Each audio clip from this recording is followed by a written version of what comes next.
100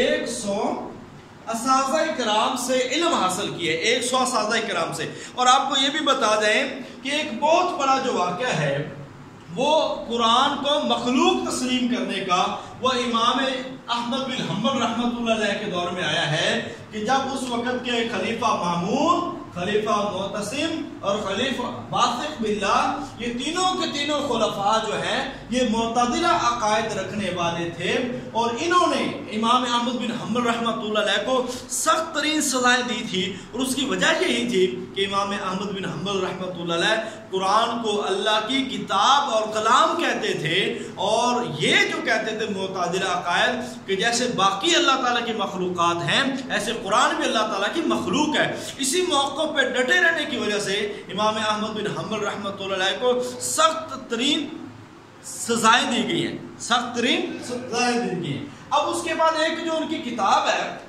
فقہ کی، اس کتاب کا نام ہے المدونۃ الکبریٰ۔ یہ آپ نے یاد رکھنا ہے، امام احمد بن حنبل رحمۃ اللہ علیہ کی جو کتاب ہے المدونۃ الکبریٰ، یہ 8 جلدوں میں فقہ کی ایک بنیادی کتاب سمجھی جاتی ہے۔ یہ فقہ حنبلی کی، یہ فقہ حنبلی کی اہم کتاب ہے۔ امام بخاری، مسلم اور ابو داؤد امام احمد بن حنبل رحمۃ اللہ علیہ کے شاگردوں میں شامل ہے، شاگردوں میں شامل ہے۔ تو اس کے بعد ابن قیم رحمۃ اللہ علیہ نے ان کے 5 اصول بتائے ہیں، ابن قیم رحمۃ اللہ علیہ نے ان کے 5 اصول بتائے ہیں۔ اب ہم آ جاتے ہیں امام مالک۔ امام مالک کا نام اصل امام مالک بن انس، مالک بن انس رحمۃ اللہ علیہ ان کا نام ہے۔ 93 ہجری کے اندر مدینہ کے اندر یہ پیدا ہوئے ہیں، اور ساری زندگی انہوں نے مدینہ کے اندر گزار دی، اور مدینہ سے باہر نہیں نکلتے تھے۔ اور یہ بھی کہا جاتا ہے کہ آپ مدینہ میں چلتے تھے تو جوتے نہیں پہنتے تھے۔ اس کی وجہ یہ تھی کہ نبی پاک صلی اللہ علیہ وسلم کہنے لگے کہ نبی جس شہر میں میرے آقا صلی اللہ علیہ وسلم کے پاؤں لگے ہیں امام مالک اس جگہ پہ جوتے نہیں پہن سکتا۔ تو یہ 93 ہجری کے اندر پیدا ہوئے ہیں، اور 900 اساتذہ اکرام، 900 اساتذہ اکرام کا ذکر آتا ہے کہ امام مالک نے 900 اساتذہ اکرام سے علم حاصل کیا ہے۔ ان کے شاگردوں میں امام شافعی رحمۃ اللہ علیہ ہیں، امام ابو حنیفہ رحمۃ اللہ علیہ ہیں، اور ان کی خاص کتاب حدیث کی جو پہلی کتاب ہے، جو حدیث کی پہلی کتاب ہے موطا امام مالک۔ یاد رکھ لیں موطا 2 ہیں، ایک موطا امام محمد ہے اور ایک موطا امام مالک ہے۔ موطا امام مالک یہ کہا جاتا ہے حدیث کی پہلی کتاب ہے جو امام مالک بن انس رحمۃ اللہ علیہ نے تدوین کی ہے۔ یہ بات آپ کو سمجھ آ جائے گی۔ امام شافعی، امام احمد بن حنبل، امام مالک بن انس رحمۃ اللہ علیہ، اور کل ہم امام ابو حنیفہ رحمۃ اللہ علیہ کا ذکر تفصیل سے کر چکے ہیں۔ اس میں سے جو پوچھنے والی چیزیں ہیں میں نے آپ کو بتا دی ہیں، تو اس میں کیا پوچھا جا سکتا ہے؟ صاحبین، طرفین، امام ابو حنیفہ کا نام، شیخین اور امام ابو حنیفہ رحمۃ اللہ علیہ کی پیدائش، اور یہ پوچھا جا سکتا ہے کہ جیل کے اندر کس خلیفہ نے وفات پائی۔ اب ہم فقہ جعفری کی طرف آتے ہیں، فقہ ہے جعفری کی، کیونکہ نا پچھلے دنوں سے اس کے بارے میں سوال کافی ایڈ ہو رہے ہیں۔ فقہ جعفری جو ہے نا یہ معصوم ہے حضرت جعفر صادق، امام حضرت جعفر صادق رحمت اللہ علیہ کی طرف یہ منسوب ہے۔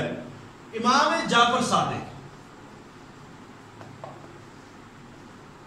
اچھا ان کے 2 بیٹے تھے، ایک بیٹے کا نام تھا موسیٰ کاظم اور ایک بیٹے کا نام تھا اسماعیل۔ یہ میں نے بات شاید پہلے بھی کی ہے۔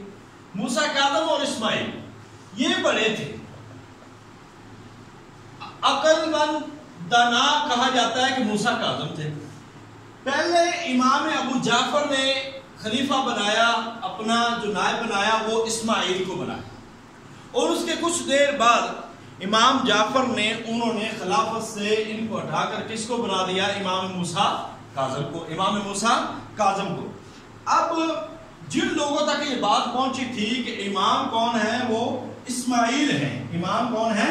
اسماعیل، انہوں نے حضرت موسیٰ کاظم کی جو امامت ہے اس کو تسلیم کرنے سے انکار کر دیا، اور انہوں نے کہا کہ ہمارے امام کون ہیں؟ ہمارے امام اسماعیل ہیں، اور انہی کے نام سے ان کو کہا جانے لگا اسماعیلیہ، فرقہ اسماعیلیہ۔ فرقہ اسماعیلیہ کے جو عقائد ہیں، اب شیعہ کے 3 بڑے فرقے، یہ بات آپ کو سمجھ آ گئی اس کیچ سے۔ اب میں آپ کو بتاتا ہوں اسماعیلیہ کے 3 بڑے ہیں، مذہب زیدیہ، امامیہ اور اسماعیلیہ۔ اب یہ 3 بڑے ہیں۔ اب زیدیہ کون سے ہیں؟ یہ زیدیہ فرقہ امام زین العابدین کے بیٹے زید کے قائل ہیں۔ زیدیہ فرقے امام زین العابدین کے بیٹے حضرت زید کی امامت کے قائل ہیں، ٹھیک ہے جی۔ یہ حضرت زید کی امامت کے قائل کون ہیں؟ یہ زیدیہ فرقہ ہے، اور یہ کہا جاتا ہے کہ جو زیادہ اہل سنت کے قریب ہے، جن کے عقائد کچھ کافی حد تک صحیح ہے، وہ یہی فرقہ ہے۔ یہ کہا جاتا ہے کہ جن کا عقیدہ اہل سنت کے قریب ہے، یعنی کہ ان کے ہاں صحابہ کو گالی نہیں دی جاتی، ان کو برا بھلا نہیں کہا جاتا، اس پہ طعن و تشنیع نہیں کی جاتی، فرقہ زیدیہ۔ اب ان کی جو کتاب ہے، اس کتاب کا نام ہے المجموع۔ ان کی جو فقہی کتاب آپ نے یاد رکھنی ہے، شیعہ زیدیہ کی جو فقہی کتاب ہے وہ المجموع ہے، المجموع۔ اور ان کا عقیدہ اہل سنت کے عقیدہ کے بالکل قریب ہے، چونکہ یہ خلفائے راشدین اور باقی صحابہ کرام کو گالی دینا پسند نہیں کرتے، نہ ان کے بارے میں طعن و تشنیع پسند کرتے ہیں۔ یہ آپ نے ذہن میں رکھنا، ٹھیک ہے۔ نیکسٹ جو ہے فرقہ امامیہ۔ فرقہ امامیہ کیا ہے؟ یہ امام یہ کہتے ہیں کہ امام معصوم ہوتے ہیں، امام معصوم ہوتے ہیں، اور یہ 12 اماموں کے قائل ہیں، 12 اماموں کے قائل ہیں، یہ بھی کہا جاتا ہے۔ اور یہ کہا جاتا ہے کہ علی رضی اللہ تعالی عنہ نبی کریم صلی اللہ علیہ وسلم کے وصی ہیں، یہ یاد رکھنا ہے۔ یہ کہتے ہیں حضرت علی المرتضی رضی اللہ تعالیٰ عنہ نبی اکرم صلی اللہ علیہ وسلم کے وصی ہیں، لہذا جو خلافت ہے، یہ خلیفہ بلا فصل جو کہا جاتا ہے، وہ ان کو کہتے ہیں کہ حضرت علی المرتضی رضی اللہ تعالیٰ عنہ نبی پاک صلی اللہ علیہ وسلم کی کیا تھے؟ وصی ہیں، لہذا خلافت ان کی طرف جانی چاہیے۔ اور فقہ جعفریہ جو چلتی ہے ساری کی ساری، وہ انہی سے چلتی ہے، فقہ جعفریہ۔ اب فقہ جعفریہ جیسے کہتے ہیں ٹائم ٹیبل میں بھی آتا ہے فقہ حنفی، فقہ جعفریہ، تو فقہ جعفریہ اب کس فرقے پہ چل رہی ہے؟ امامیہ فرقے پہ۔ یہ آپ نے ذہن میں رکھنا ہے۔ جو آج کل ہمارے یہاں یہ گھوڑے والے اور دوسرے 10 محرم کے دن وہ سارا کام کرنے والے، یہ سارے وہی ہیں، یہ امامیہ فرقے ہیں اور قائل ہیں، اور 12 اماموں کے قائل ہیں امامیہ فرقے والے۔ زیدیہ میں نے بتا دیا یہ اہل سنت کے قریب ہے، اور امام زین العابدین کے بیٹے حضرت زید کی طرف یہ فرقہ منسوب ہے۔ زیدیہ کی کتاب المجموع ہے، اور امامیہ آگے میں نے بتا دیا یہ 12 اماموں کے قائل ہیں، اور کہتے ہیں کہ حضرت علی رضی اللہ تعالی عنہ نبی پاک صلی اللہ علیہ وسلم کے وصی ہیں، نبی پاک صلی اللہ علیہ وسلم کے وصی ہیں۔ اب ہم آگے بات کرتے ہیں اسماعیلیہ کی۔ میں نے بتا دیا اسماعیلیہ کی طرف کیسے کنورٹ ہوئی۔ موسیٰ اور اسماعیل دونوں بھائی ہیں جعفر صادق کے، امام جعفر صادق رحمۃ اللہ علیہ کے۔ پہلے انہوں نے اسماعیل کو مقرر کیا، بعد میں انہوں نے موسیٰ قادم کو کر دیا، تو لوگوں نے زیادہ مان لیا حضرت اسماعیل کو، لہذا اس لحاظ سے وہ کہلائے اسماعیلیہ۔ اب ان کے عقائد کیا ہے یہ ذرا سن لیں۔ ایک عقیدہ یہ ہے کہ یہ حاضر امام کے قائل ہیں، حاضر امام کے قائل ہیں کہ امام ہر دور میں حاضر ہے، امام کبھی بھی غائب نہیں، کسی نہ کسی صورت میں امام ہمارے پاس موجود ہے۔